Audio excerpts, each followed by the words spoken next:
Muy buenas noches. Tenemos la lectura de la liturgia de la palabra del día domingo, cuarto domingo del tiempo ordinario, ciclo C. Y vamos directamente a nuestro misal popular.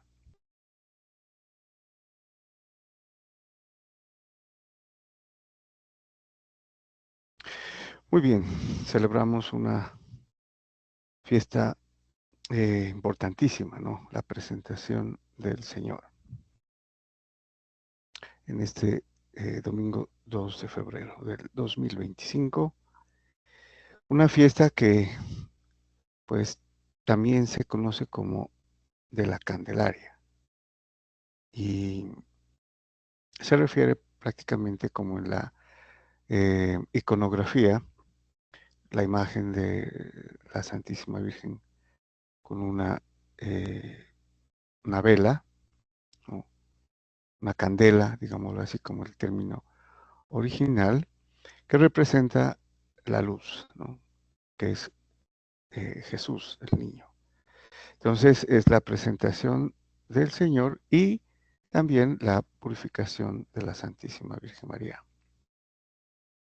Después de los 40 días del nacimiento, de todo varón tenía que, según la ley, como estaba prescrito, ir al templo y presentar por la purificación la ofrenda, ¿no? En el caso de la Virgen María, en vez de un cordero, que sería para una familia pudiente, ella presenta dos pichones, dice, ¿no? Por eso la iconografía se representa a San José con unos dos pichoncitos, ¿no? Y, y la vela, ¿no? Que significa la luz, la candela. Bueno, entonces esta fiesta también está representada en los misterios em, gozosos, ¿no? La presentación del niño Jesús en el templo y la purificación de la Santísima Virgen María, el cuarto misterio gozoso. Bueno, aquí hay un párrafo que ustedes pueden leer para enterarse un poco más sobre la fiesta. Muy bien. Hay una procesión, ¿no? En la forma tradicional. eh, que es una fiesta bastante importante. Muy bien, vamos a la primera lectura.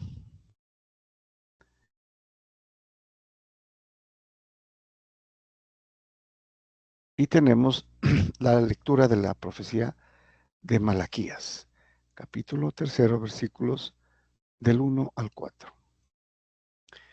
Dice Malaquías, el profeta Malaquías.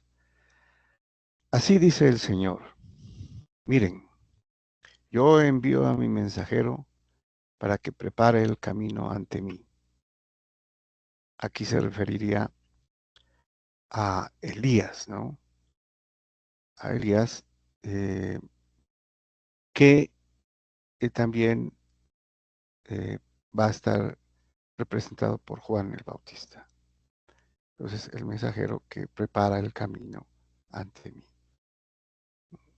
El espíritu de Elías, ¿no? En Juan el Bautista.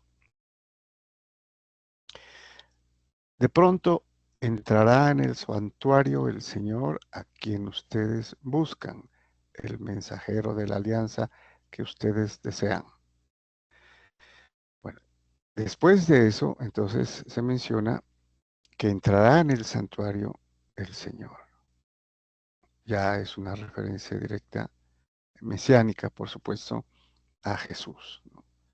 Jesús va a entrar en el templo, ¿no? En varias oportunidades. Y porque ellos buscan al Mesías, ¿no? Están expectantes de su llegada. El mensajero de la alianza que ustedes desean, de la alianza nueva y eterna, ¿no? De la nueva alianza que encontramos en el profeta Jeremías, ¿no? El capítulo 31 que ya lo hemos leído, ¿no? Bueno, y aquí proféticamente dice, mírenlo entrar, dice el Señor de los ejércitos. ¿Quién podrá resistir el día de su venida? ¿Quién quedará en pie cuando aparezca? Será un fuego de fundidor, una lejía de lavandero. Se sentará como un fundidor que refina la plata como a plata, y oro refinará a los hijos de Leví, y presentarán al Señor la ofrenda como es debido. Bueno, entonces va a ser un gran acontecimiento, ¿no? Y de tal manera que será como el que va a purificar, ¿no? Por eso compara aquí con el fuego del fundidor, ¿sí? Que en el crisol eh, purifica el oro y la plata, ¿no? Y se queman todo lo que es impurezas. Eso se hace, saben los que trabajan en minería, cuando se quiere sacar el oro puro, se lo acrisola, ¿no? Se lo quema, ¿no? Al rojo vivo, y entonces se queman todas las impurezas. Lo mismo con la plata. Bueno, y también dice como con lejía de lavandero. Todos sabemos que la lejía es utilizada o era utilizada antaño, ¿no? para lavar, y también para algunas preparaciones, como por ejemplo el maíz, ¿no? También se cocía y se lavaba con lejía para quitarle la cascarilla. Bueno, entonces aquí es una hermosa metáfora en que se va a purificar, ¿no? Y en este caso, eh, del pecado. Entonces agradará al Señor la ofrenda de Judá y de Jerusalén, como en los días pasados, como en los años antiguos. Aquí hay una mención importante, dice, refinará a los hijos de Leví. Los hijos de Leví, en la tribu levita, eran los sacerdotes. Solamente podrían sacerdotes los que venían de esa tribu. ¿Y por qué refinará? ¿Por qué purificará? Porque los sacerdotes habían caído en una situación demasiado baja, digámoslo así, ¿no? De la presentación de los sacrificios, de los holocaustos, de las ofrendas. Hacían trampa, no lo hacían como estaba prescrito, lo hacían con dolo. Entonces dice, se, la ofrenda como es debido, presentarán al Señor la ofrenda como es debido, porque ya no serán esos sacerdotes, ¿no? Entonces, si nos adelantamos un poquito a, a lo que va a suceder con la iglesia, en la iglesia, ya presentarán una ofrenda como es debido, que es una referencia también eucarística, ¿no? Bueno, entonces agradará al Señor la ofrenda de Judá y de Jerusalén, como los días pasados, como los años antiguos. Muy seguramente empezaron bien, ¿no? Pero luego se fue corrompiendo todo los ritos de presentación y de sacrificio de sangre. Muy bien. Vamos al Salmo responsorial. Tenemos el Salmo 23, cuyo responso es: el Señor, Dios de los ejércitos, es el Rey de la gloria. Muy bien. Entonces, este salmo, en esta parte especialmente del versículo 7 al 10, muy probablemente se cantaba, se entonaba por los sacerdotes en el culto del templo, como en una procesión, cuando específicamente se trasladaba el arca, cuando se trasladó, ¿no? El arca de la alianza a Jerusalén. Entonces ahí estaba eh, todo el pueblo, ¿no? Y cantando, porque en el arca de la alianza estaba Dios, era lo más sagrado que tenían los judíos, ¿no? Dice, ahí descendía a Dios, ¿no? Y hablaba con Moisés o con los jueces, ¿no? Los que estaban a cargo del culto en el templo. Entonces va a decir el salmista, portones, alcen los dinteles, que se alcen las antiguas compuertas, va a entrar el Rey de la Gloria. Inclusive eh, dice que los portones no son lo suficientemente anchos, ¿no? O grandes para que entre tanta belleza, tanta grandeza, ¿no? Tanta gloria, el Rey de la Gloria. Y continúa, ¿quién es ese Rey de la Gloria? Aquí parece que preguntaran las puertas, ¿no? ¿Quién es ese Rey de la Gloria? El Señor, héroe valeroso, el Señor, héroe de la guerra. Bueno, siempre tomaban los judíos como algo militar, ¿no? Valiente, héroe, eh, Señor, héroe de la guerra, porque en la antigüedad les ayudó, ¿no? Con los pueblos enemigos a derrotarlos. Entonces siempre lo tenían y precisamente cuando pensaban en el Mesías, pensaban que era un Mesías que los iba a liberar de la opresión del imperio de Roma. Pero aquí cantaban al verdadero Dios proféticamente, ¿no? A Jesucristo, que es el Rey de la Gloria. Bueno, portones, alcen los dinteles, que se alcen las antiguas compuertas, va a entrar el Rey de la Gloria. También desde el Antiguo Testamento, con este salmo, especialmente al cantarlo, transportando el arca de la alianza, es una figura de la entrada de Cristo en Jerusalén, la entrada mesiánica, ¿no? El Rey. ¿Y cómo lo hace? Montado en un borrico. Entra la entrada triunfal, ¿no? De Jesucristo a Jerusalén. Bueno, continúan. ¿Quién es ese Rey de la Gloria? Es decir, esto es retórico, ¿no?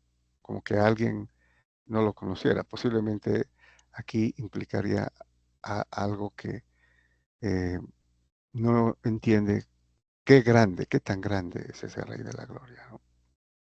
El Señor, Dios de los ejércitos. Ese es el Rey de la Gloria. Bien. Muy bien, vamos a la segunda lectura. Tenemos la carta a los Hebreos que ya hemos leído en alguna oportunidad. Entonces tenemos el capítulo 2, versículos del 14 al 18. Nos dice entonces el autor de la carta a los Hebreos. Los hijos de una familia son todos de la misma carne y sangre, y de nuestra carne y sangre participó también Jesús. Así, muriendo, aniquiló al que tenía el poder de la muerte, es decir, al diablo, y liberó a todos los que por miedo a la muerte pasaban la vida entera como esclavos. Bueno, entonces,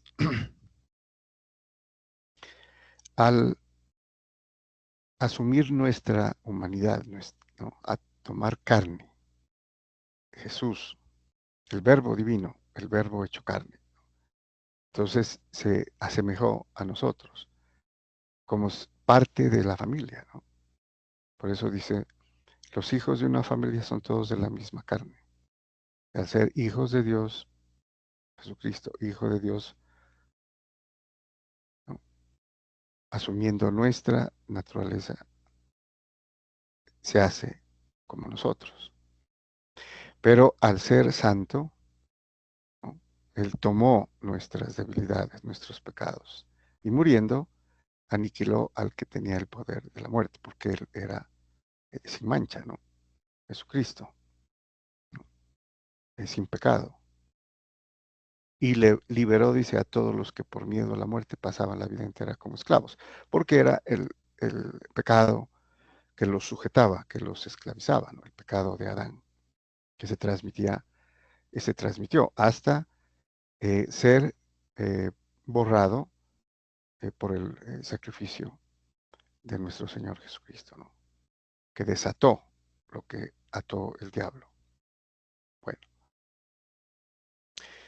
dice, noten que tiende una mano a los hijos de Abraham, no a los ángeles.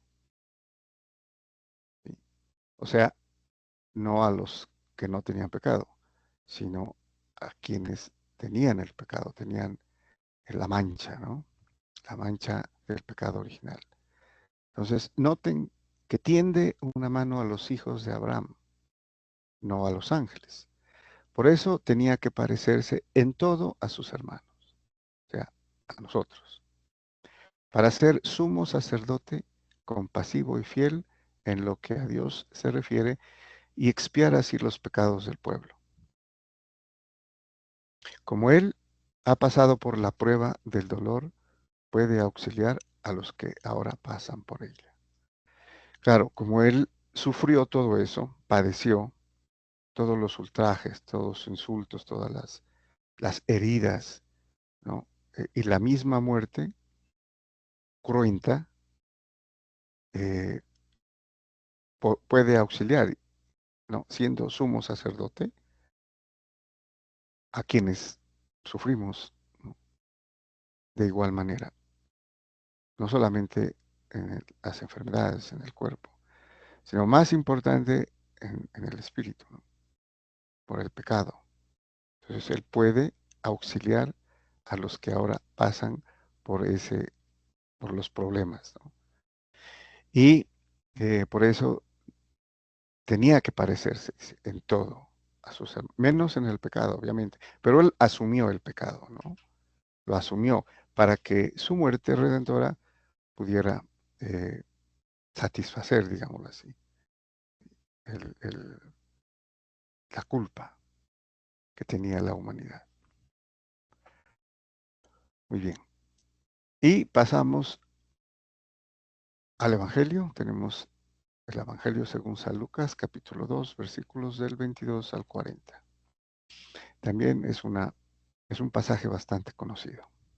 O sea, no habría necesidad de mucha mención, ¿no?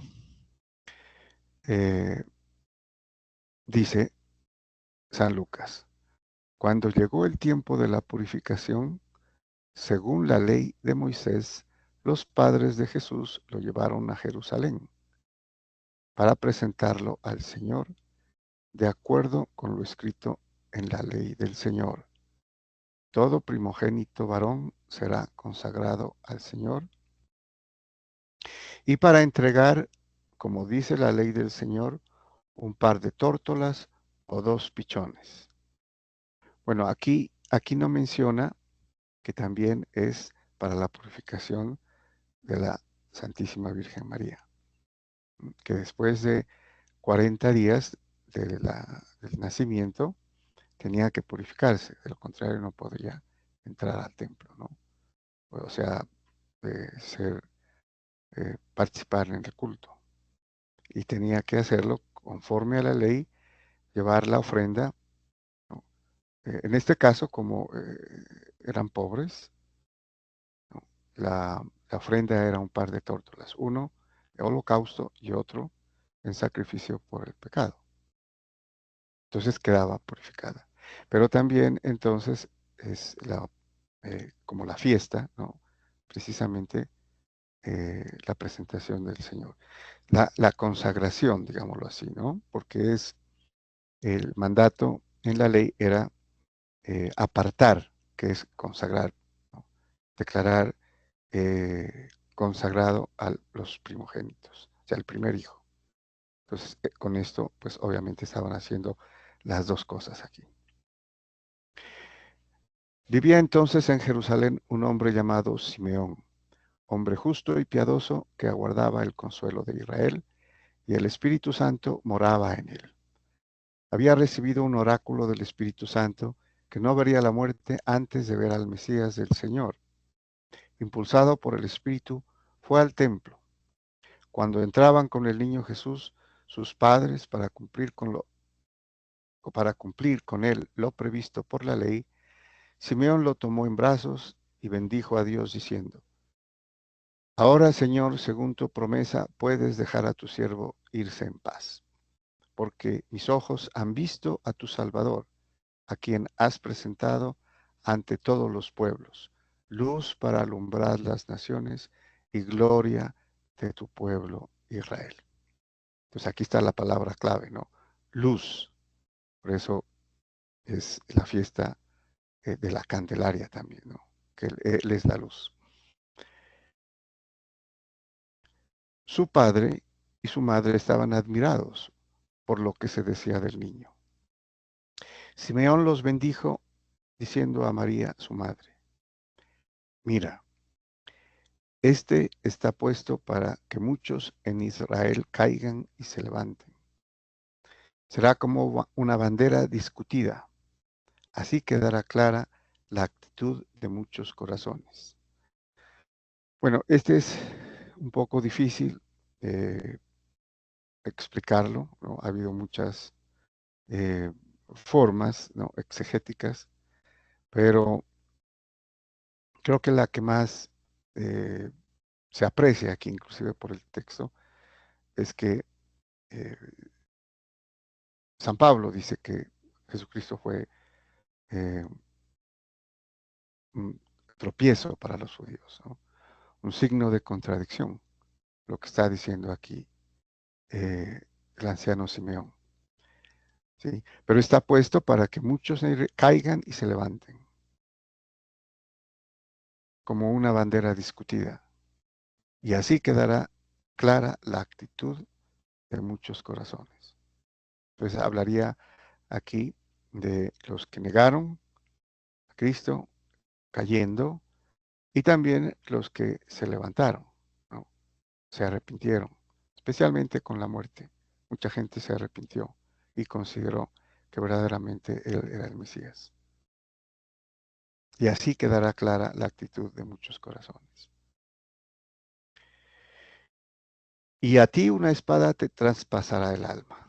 Bueno, este es importante, una observación aquí. En el texto griego hay una palabra, eh, kai, que aparece aquí y dice, traduciría, y a ti también una espada te traspasará el alma. Obviamente ese también es muy importante, ¿no? Porque aquí está el anciano Simeón profetizando la muerte de Jesucristo. Porque a ti también una espada te traspasará el alma.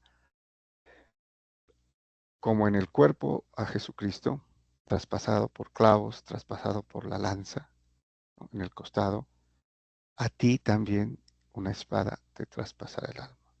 O sea, se refiere al sufrimiento eh, corredentor de la Santísima Virgen María.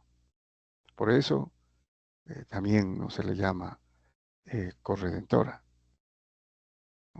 mediatriz de todas las gracias, porque acompañó a Jesús en toda la pasión, ¿no? Toda la pasión. Tenemos en los pasajes del Santo Rosario, ¿no?, los misterios dolorosos. Y estuvo al pie de la cruz con su Hijo. Continúa. Había también una profetisa, Ana, hija de Fanuel, de la tribu de Aser. Era una mujer muy anciana. De jovencita había vivido 7 años casada y luego viuda hasta los 84. No se apartaba del templo día y noche, sirviendo a Dios con ayunos y oraciones. Acercándose en aquel momento, daba gracias a Dios y hablaba del niño a todos los que aguardaban la liberación de Jerusalén. Y cuando cumplieron todo lo que prescribía la ley del Señor, se volvieron a Galilea, a su ciudad de Nazaret. El niño iba creciendo y robusteciéndose y se llenaba de sabiduría y la gracia de Dios lo acompañaba.